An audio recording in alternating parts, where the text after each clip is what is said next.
Dear friends, I am Cantor Sarah Sager of Congregation Mishkan Or.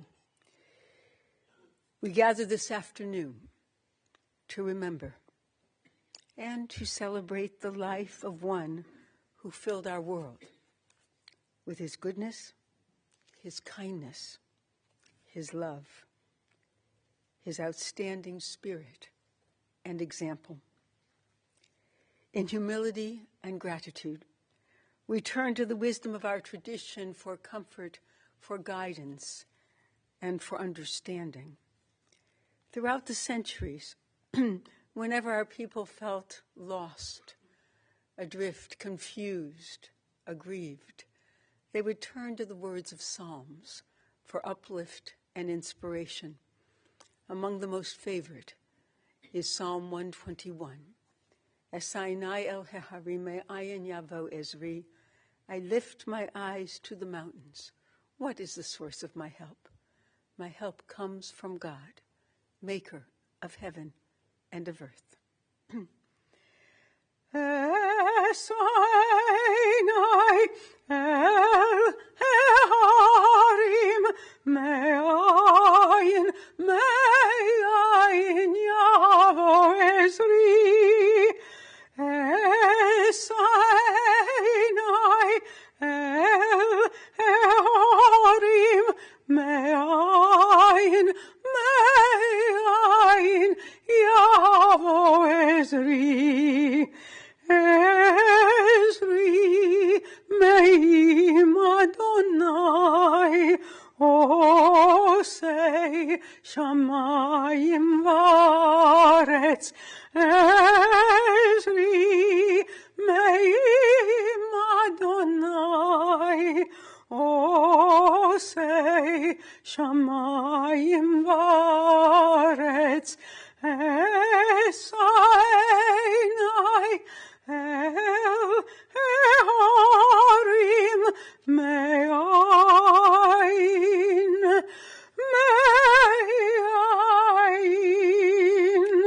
yavo ezri. Adonai, what are we that you have regard for us? What are we that you are mindful of us? We are like a breath. Our days are like a passing shadow. We come and go like grass, which in the morning shoots up renewed, and in the evening fades and withers. You cause us to turn to dust, saying, Return, O mortal creatures. Would that we were wise, that we understood whither we are going. For when we die, we carry nothing away. Our glory does not accompany us. Mark the wholehearted, and behold the upright. They shall have peace. For those of you for whom the 23rd Psalm is familiar, I invite you to join with me in its recitation. The Lord is my shepherd, I shall not want. He maketh me to lie down in green pastures. He leadeth me beside the still waters. He restoreth my soul. He guideth me in straight paths for his name's sake. Yea, though I walk through the valley of the shadow of death, I will fear no evil, for thou art with me. Thy rod and thy staff, they comfort me. Thou preparest a table before me in the presence of mine enemies. Thou hast anointed my head with oil. My cup runneth over. Surely goodness and mercy shall follow me all the days of my life, and I shall dwell in the house of the Lord forever.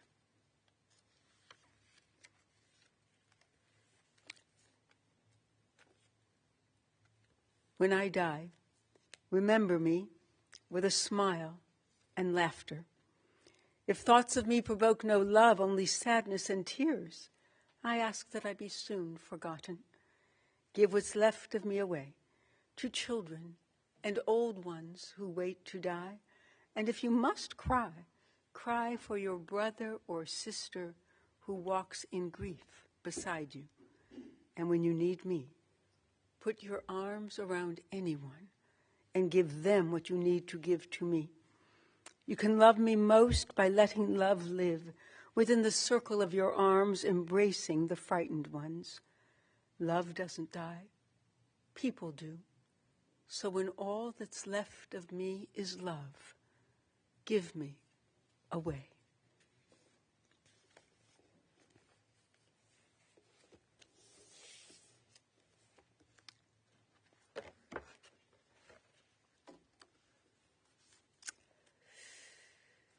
My dear Leslie, Daria, Randy, Maureen, and Michael, dear grandchildren, dear family, friends, Brian Edward Jeffries liked to study the classics.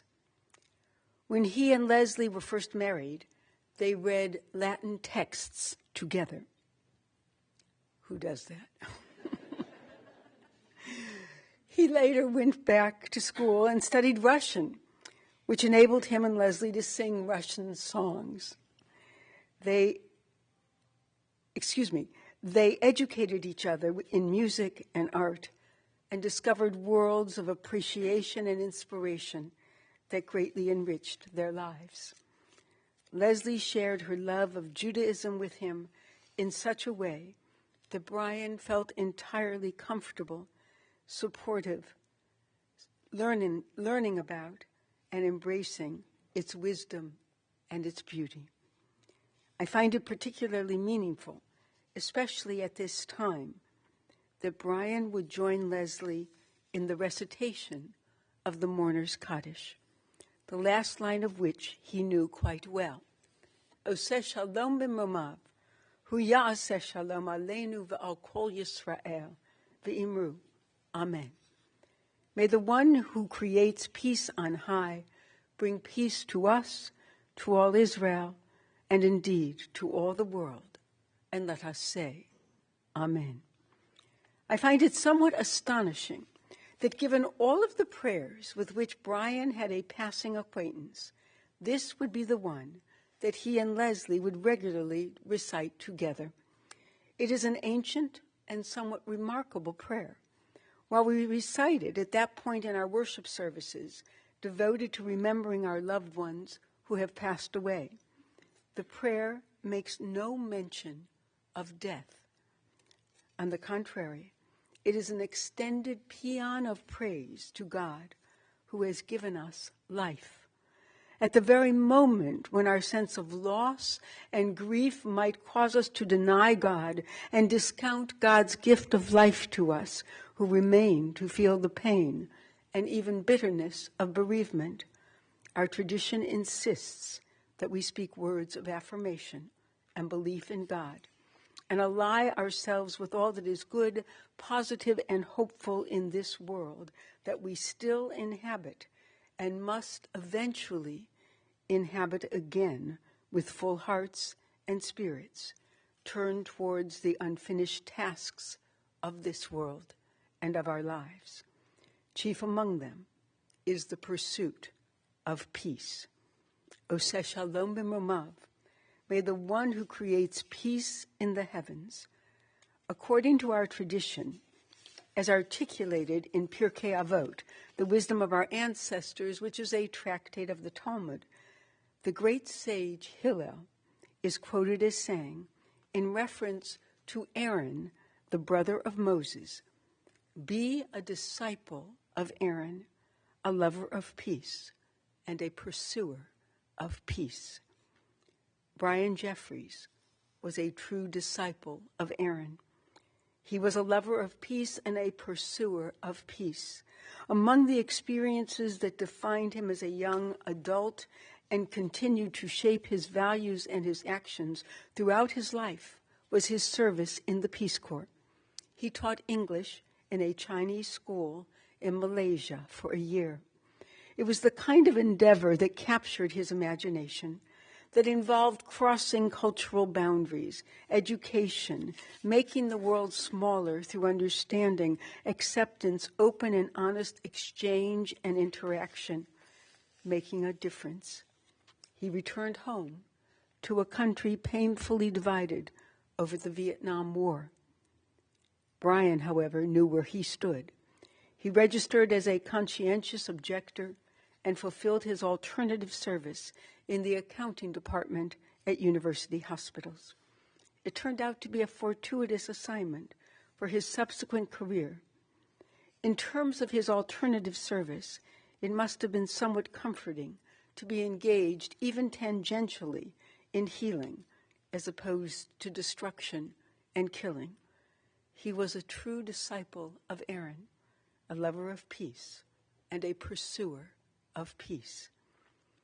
All of the passions of his life spoke to his essential nature, his love of learning, his love of music, his absolute moral rectitude that informed everything he did and the way he did it, including his work ethic, which was also a function of his insatiable curiosity, his love of problem solving, his drive to help others, his delight in being able to push himself beyond his current level of expertise. He was a lover of peace and a pursuer of peace, who more than anything else loved, supported, and cared for his family. If he could have single-handedly brought about God's creation of peace for all of humanity, as envisioned in the words of the Kaddish, he would have done so in order that his loved ones might live out their lives without conflict or strife, enabled to experience the full expression of their talents and abilities, as we believe God intended for us all at the very dawn of creation. Brian came into this world in Detroit, Michigan, on July 8th, 1946, the second child of Mary O'Brien and Edward Richards Jeffries, 2 years after his older sister, Mary Beth, who became Mary Beth Jeffries Telfer. His name conjured immediate associations with Brian Borama. I'm not sure I'm saying this correctly. He was a great medieval king of Ireland who succeeded in unifying the island under a single ruler. Our Brian demonstrated a love of music from his youngest years. As a student at the University of Detroit High School, Brian played guitar, which he continued to do when he came to Cleveland to attend John Carroll University, where he majored in economics. He and his best friend Dan, who also came to Cleveland, formed a band, Plum City Rounders, that gave them both the opportunity to play and perform their signature style bluegrass music. Brian loved the band and the hours of pleasure it gave him and others in the Cleveland area as they performed in bars, for a couple of weddings, for various events and festivals. Daria remembers the band practicing in their basement and their father learning to play the mandolin for performances. They all have memories of Brian playing the guitar or taking out the mandolin. even after he stopped playing in the band, as it became harder and harder to rehearse and to perform, given the demands of a growing family and work. Brian loved to play. He loved his music. It fed his peaceful soul. His alternative to military service at UH led to a position in the respiratory department at Mount Sinai Hospital, where, because of his curiosity, creativity, and intellectual gifts, he became the non-medical director of the pulmonary department, where he supervised a 20-year study of pulmonary function. When Mount Sinai closed, he worked for a time for the corporation that bought it.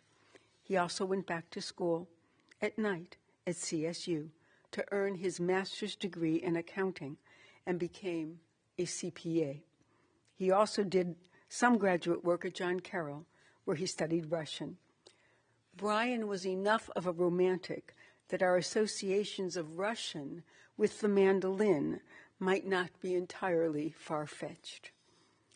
He was always interested in computers and eventually founded, with a friend, a small software company to help small manufacturers facilitate their operations. It was called Freedom Applications.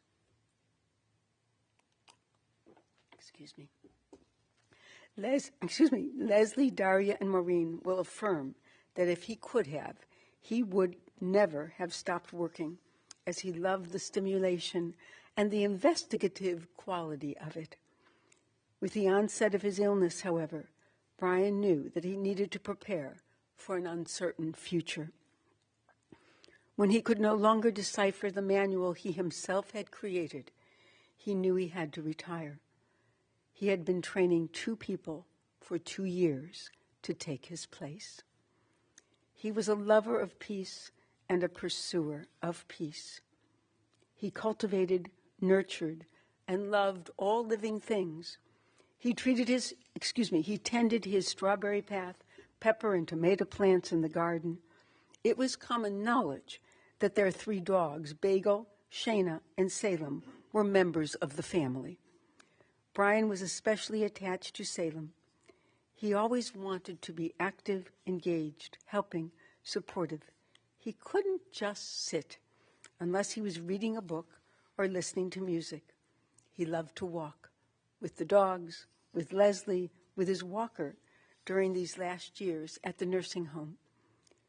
He and Leslie loved to travel all over this country, where they discovered Chincoteague, a tiny fishing town and beach community off Virginia's eastern shore, and then the even more rarefied Assateague Island, where the Chincoteague National Wildlife Refuge is found.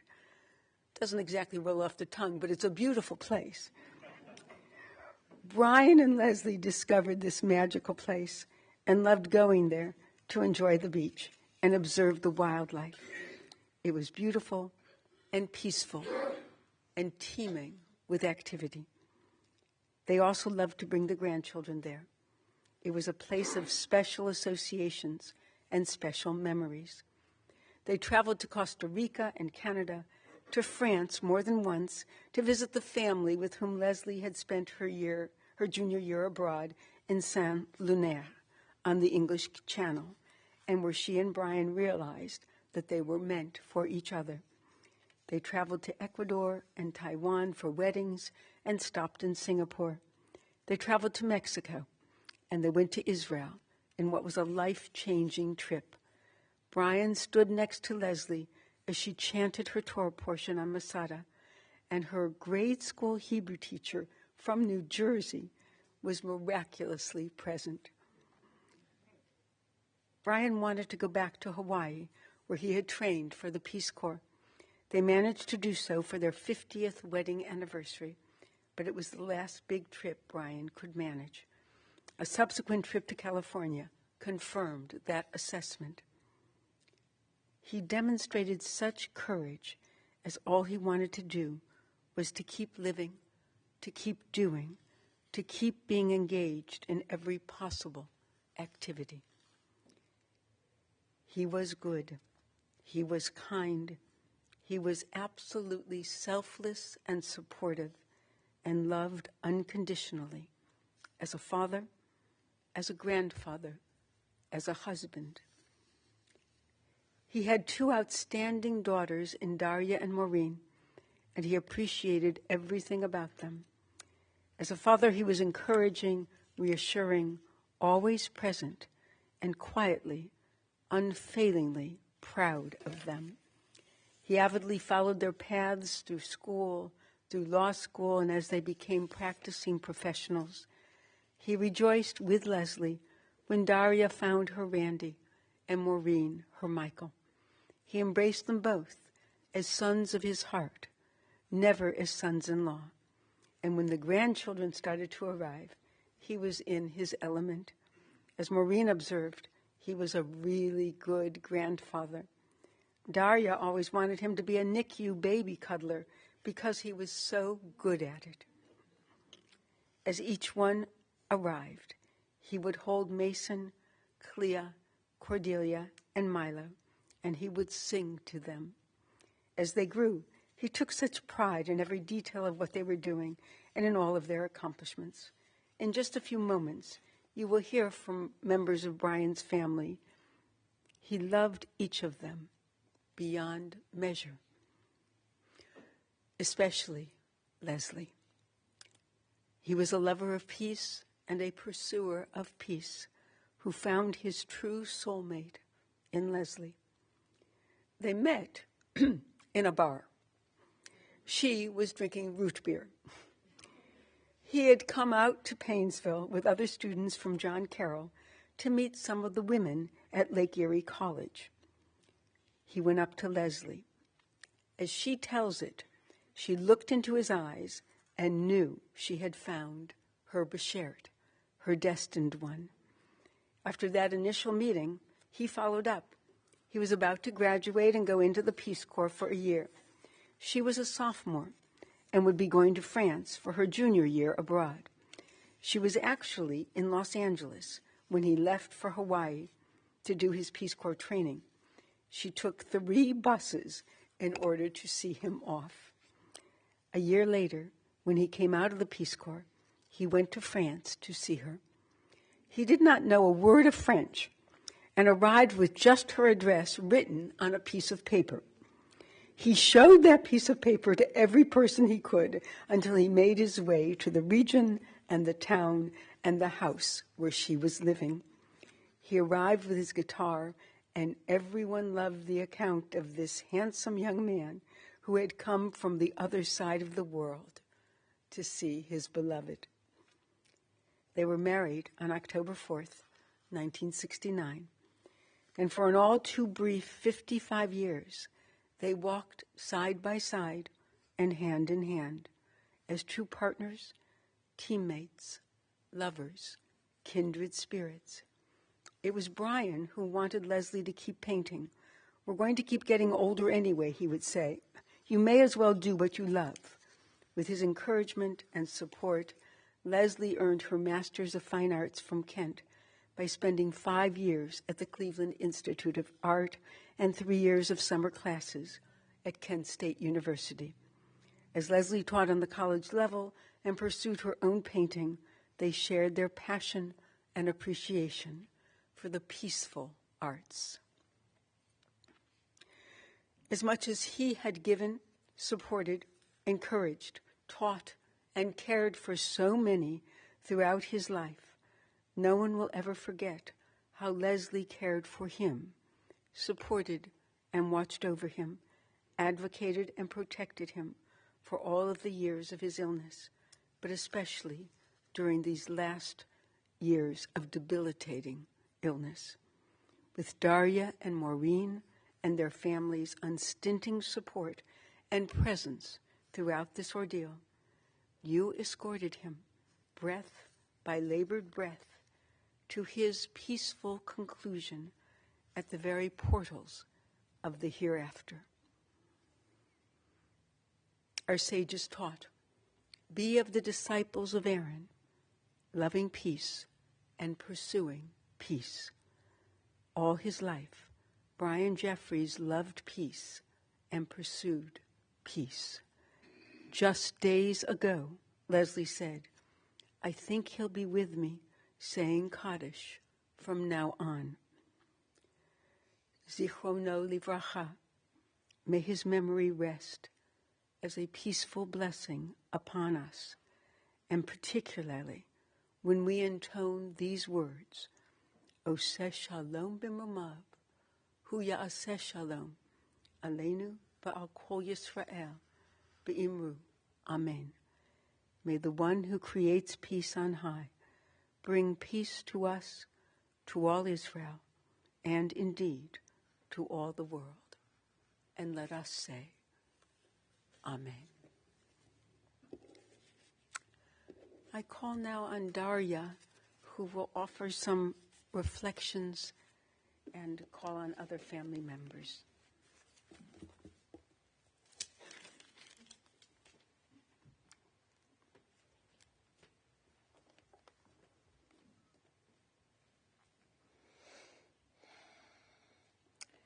So my dad, Brian, he was a mensch, a truly great human. He was a great husband.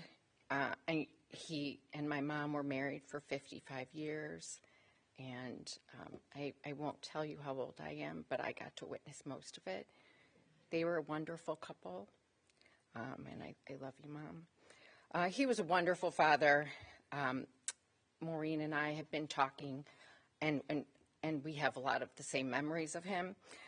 His wry and subtle sense of humor, and his industriousness. He always wanted to help. He was always doing something, always working on something new.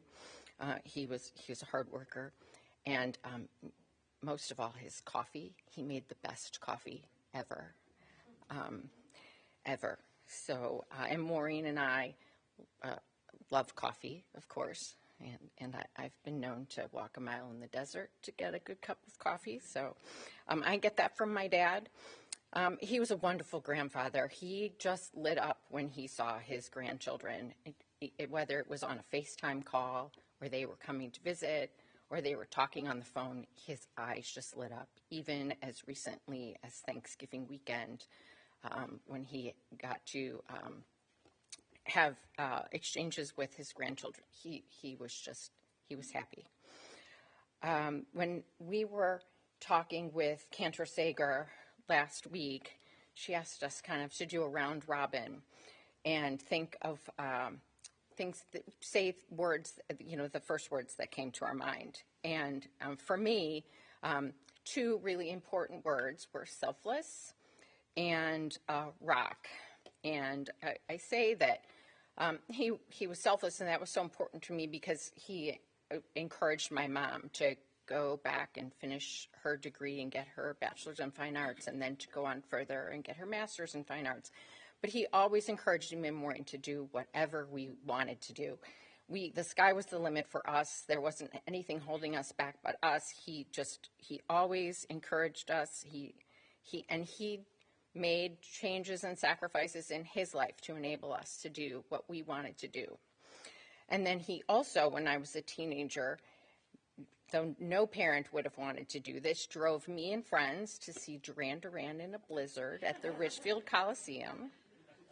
And then one time when we were in California vacationing, and Maureen was too young to go, but Mom and Dad took me to see some punk rock concert, and Mom had to wear earplugs, and I think there were drunk people puking behind us, but he was there, and he made sure that I went because he knew I wanted to go, because that's how he was a selfless person like that. And I also said rock because he was my rock. He really was. I relied on him for support for as long as I can remember. If I had trouble in school, if I was stressed about something, I knew I could call him. He would talk me down off of whatever catastrophic thing I had cooked up in my brain and ground me back to earth. So he really, he did that for me when I was in college, when I was in law school. I always knew I could call him, and that he would just make me feel better about myself so that I could finish my task. And even when Mason was in fifth grade and I realized I was not smarter than a fifth grader, he helped me when we struggled with word problems in math. I would call Grandpa Brian, and he would help me. And Grandpa Brian was smarter than a fifth grader, so that was helpful. But for years, I spoke with my dad every single day. I would call him when I was driving in my car. He'd be at work. I would just call him. We'd talk for 10, 15 minutes while I drove, and it was great. It was just wonderful to have that relationship with him. Recently, I've been reading some passages on memories and grief, and I was reading one about what it means to remember someone. And so it's about, when you remember me, it means that you've carried something of who I am with you. And it ends with,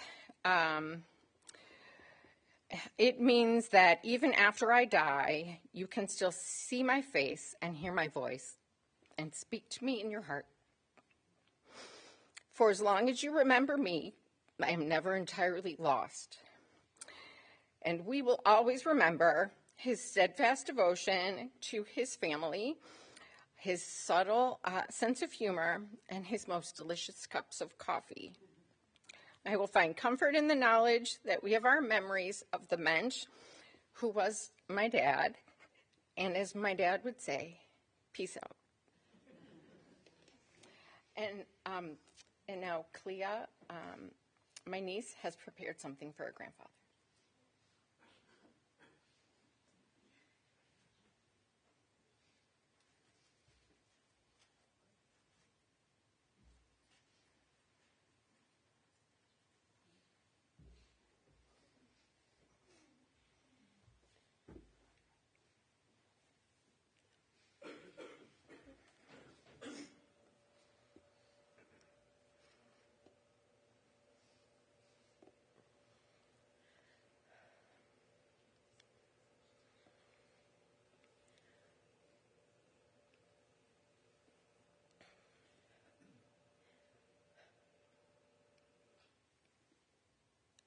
So I made this presentation for my grandpa in 2016 for his 70th birthday, and I thought I would bring it back because I think it still holds up. So.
And now my cousin Cordelia has a song.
Thank you all for those most beautiful and moving tributes to a very special man.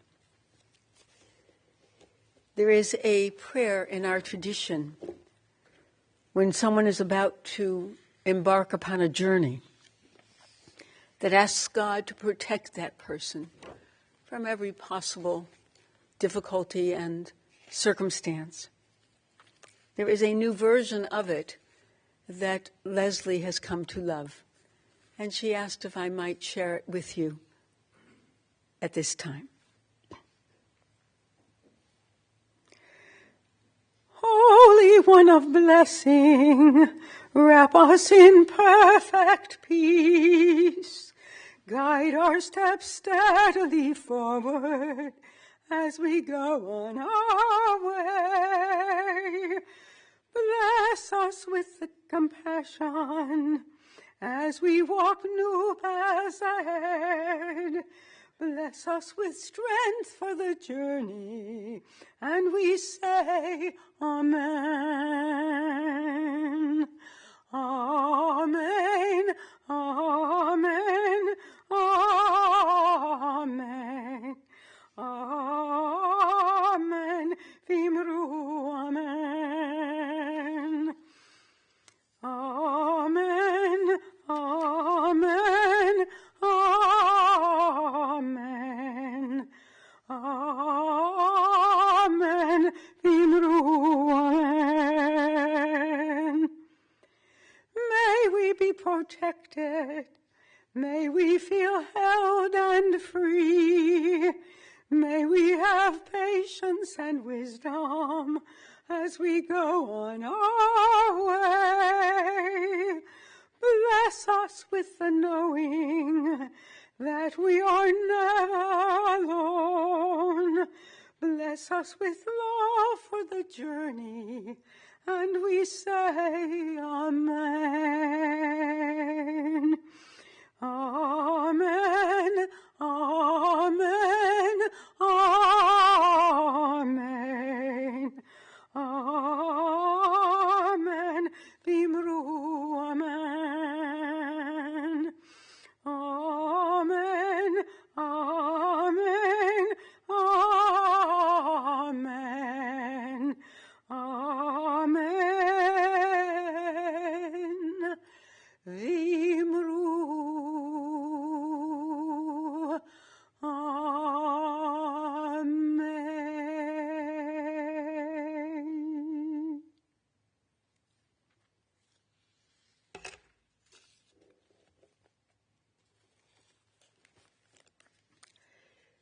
O God, you give us loved ones and make them the strength of our life, the light of our eyes. They depart and leave us bereft on our lonely way, but you are the living fountain from which our healing flows. To you the stricken look for comfort, and the sorrow-laden for consolation. O God, we see life as through windows that open on eternity. We see that love endures, and the soul endures as you, O God, endure forever. We see that the years are more than grass that withers, more than flowers that fade. They weave a timeless pattern in a world that is the dwelling place of your love and glory. Please rise.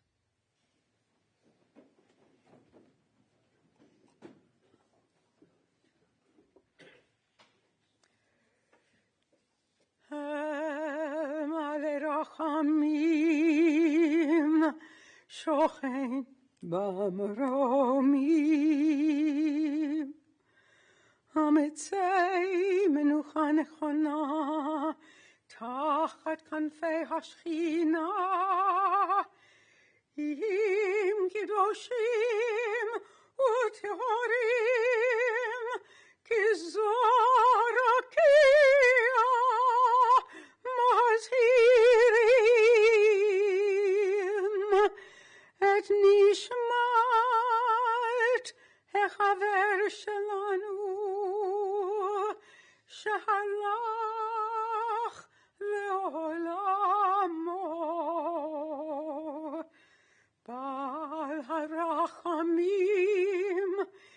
יסתירהו בסתר כנפיו לעולמים, ויצרו חיים את נשמתו. אדוני הוא נחלתו,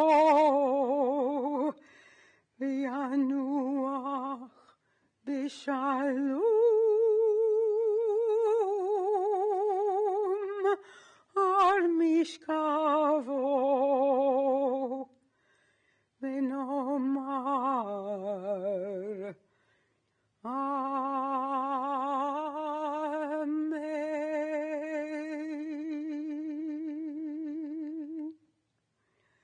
Compassionate God, eternal Spirit of the universe, grant perfect rest in your sheltering presence to Brian Edward Jeffries, who has entered eternity.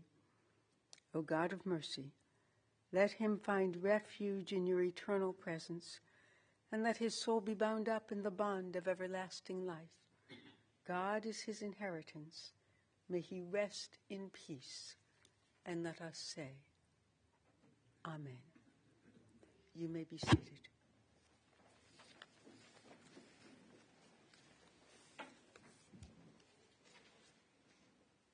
We will proceed now in procession to the cemetery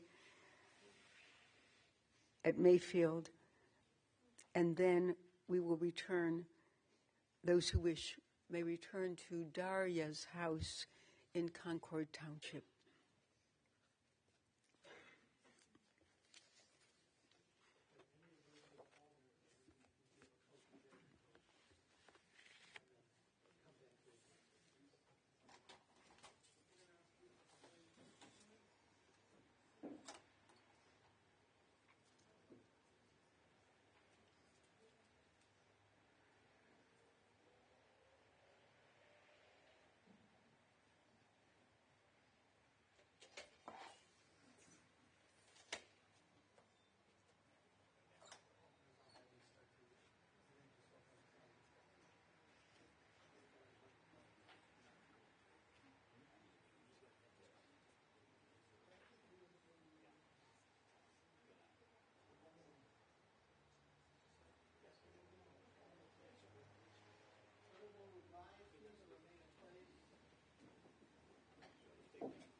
Make our turn to the left.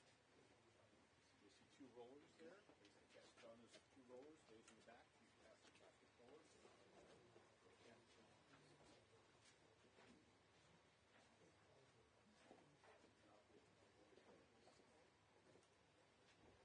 Folks, if you're driving with us to the cemetery, I remind you you must manually turn on your headlights. It's daytime and your headlights will not come on. You can exit to the front of the chapel